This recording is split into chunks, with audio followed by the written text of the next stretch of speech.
Come here. Come here. Come here.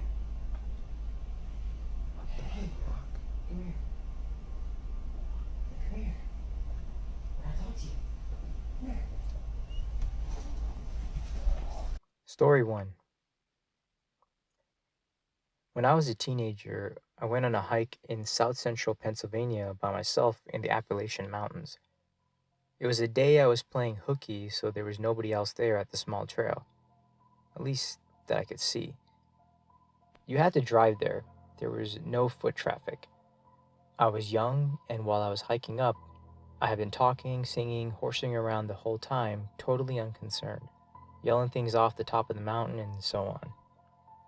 On my way down from the mountaintop, I heard my dad's voice call my name and ask for help. Ryan, I thought I was having a stroke and stopped. Ryan, I need your help. Then I almost started to follow the calls, thinking, what the fuck is my dad doing here? Ryan, come. Did he follow me or something? And then I came to my senses and told myself, my dad right now is at work, sitting in his office like an hour or more away. I heard it 2 more times in the space of a minute or two, call me by my name and tell me to come here and help me with something. Ryan, I need your help. Please. I have never ran so fucking fast in my life. I used to do this hike in bare feet, and I remember fucking my feet up hurrying down the mountain.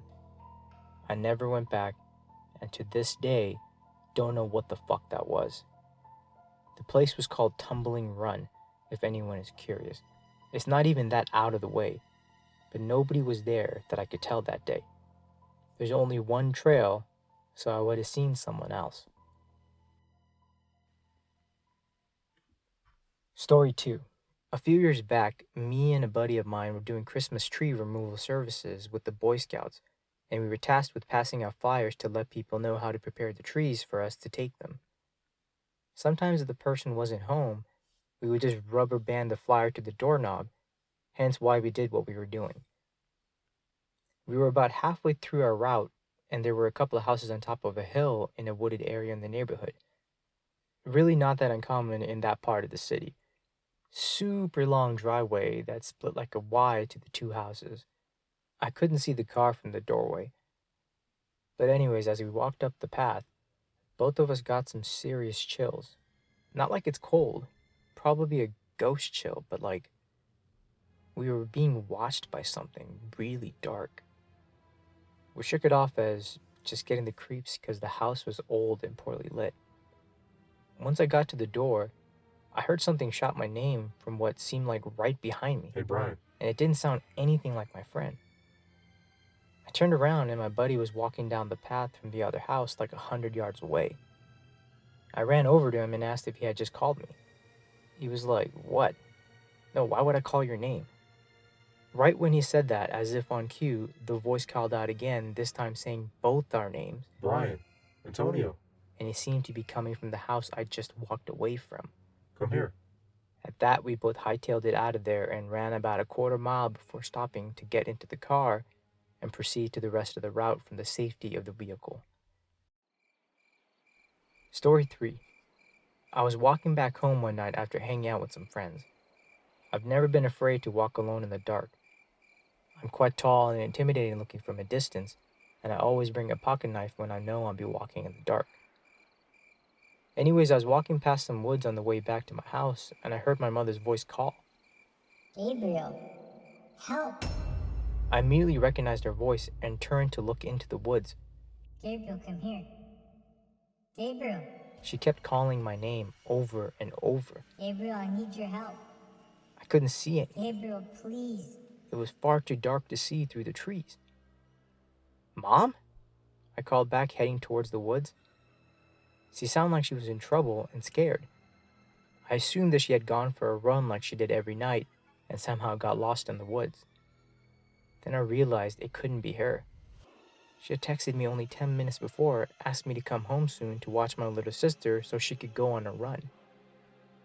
I stopped dead in my tracks and called my mom on the phone. The voice in the woods still calling my name and getting more frantic by Gabriel, the second. help!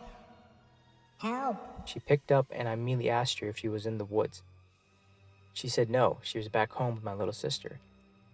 I swear to God, as soon as she said she was back home, her voice stopped calling my name from inside the woods. I was overcome with a wave of dread and fear that I had never felt before. Something in the woods was trying to lure me in using my mother's voice, and it knew my full name, not just my nickname, which made things even scarier because the only person who calls me Gabriel is my mom. I immediately turned and ran faster than I've ever ran before back home.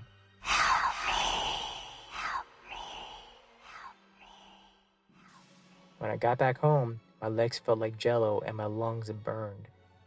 I opened the door and there was my mom sitting on the couch with my sister.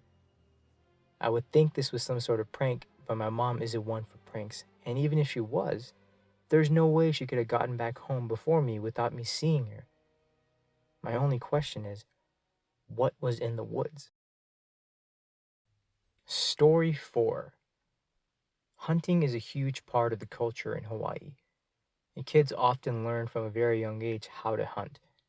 My cousin, who is in his late 20s now and has been hunting for a good 20 years of his life, has had some strange experiences in the wilderness, but this one always stuck with me as the weirdest one. Have you ever heard of a calling spirit? I'm sure they exist outside of Hawaii, but the gist is, if you're somewhere like the woods or you're alone somewhere, if you hear someone call your name, you do not answer. Bad things happen when you answer. I'm going to write the story like how he told me. I was around 8 years old when this happened. When I had just started going hunting, me, my cousins, and my uncle went hunting one evening in Walua. By the time we were done, we were about a mile away from our truck. It was about 9 p.m. and it was dark. My uncle said, "I'm going to go get the truck. You kids wait right here." But my cousins wanted to go with my uncle. I said, "I'll wait right here. You come get me. I'm not walking." I was over walking. My uncle was like, "You sure you want to wait alone?" I said, "Hell no, I'm not walking. I'll wait." So he said he would be back in a half an hour with the truck. Not too long after they left, I heard something moving in the bushes. Then I heard my uncle's voice. "Hey, Kai, come on, let's go." I said, "Hell no, I'm not walking back." And then my uncle whistled. You know when you're out playing with the other kids in the neighborhood and your dad whistles for you to come inside, and you know when you hear that whistle, you better go fast? That's the kind of whistle it was. So I jumped up and started walking. My uncle was ahead of me. I couldn't see him in the bushes, but I could hear him because he was saying things like, "You just don't want to listen. You're going to get in trouble." Then he said, "Come on, let's go down here." He wanted to go into the bushes off the path. I knew something was wrong. I said, "But I thought we were going back to the truck."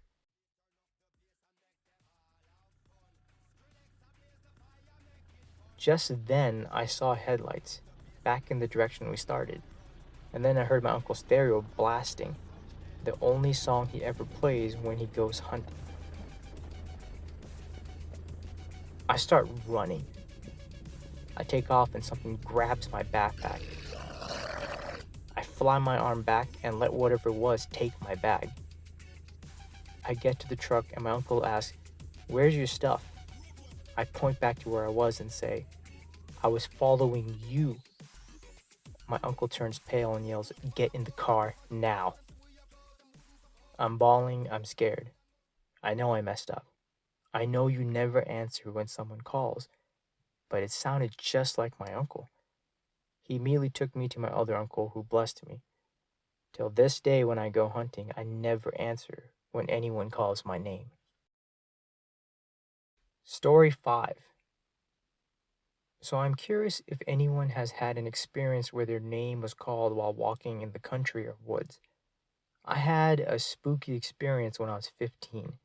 I'm 31 now, and I really have no rational explanation for this.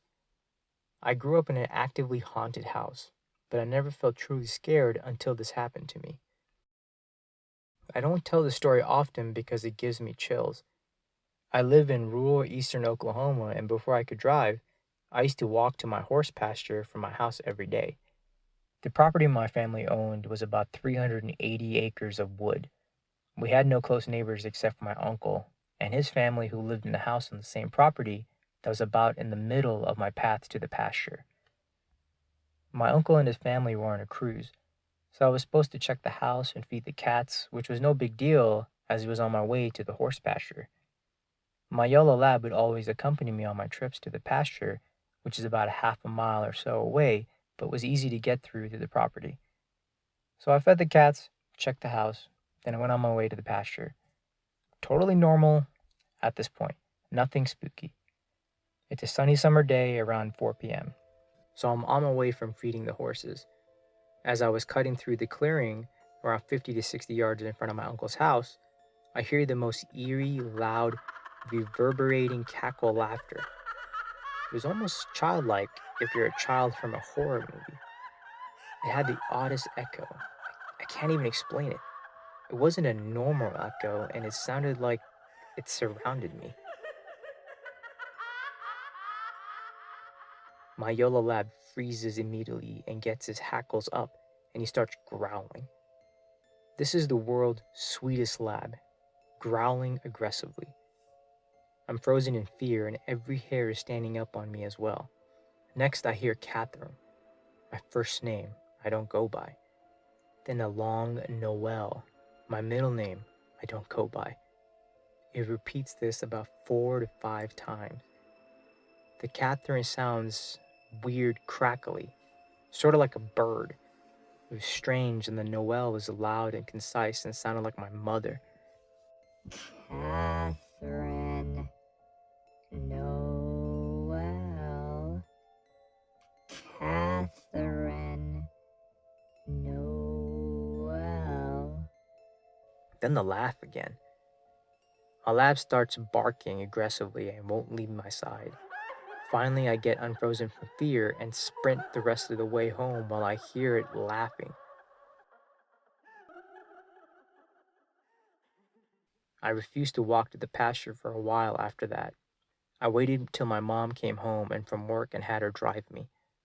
I told my mom what happened when she got home that night, and it worried her that someone might be at my uncle's house that wasn't supposed to be. But she checked, and all was normal. I tried to tell her it wasn't a normal voice, but she isn't a believer in paranormal.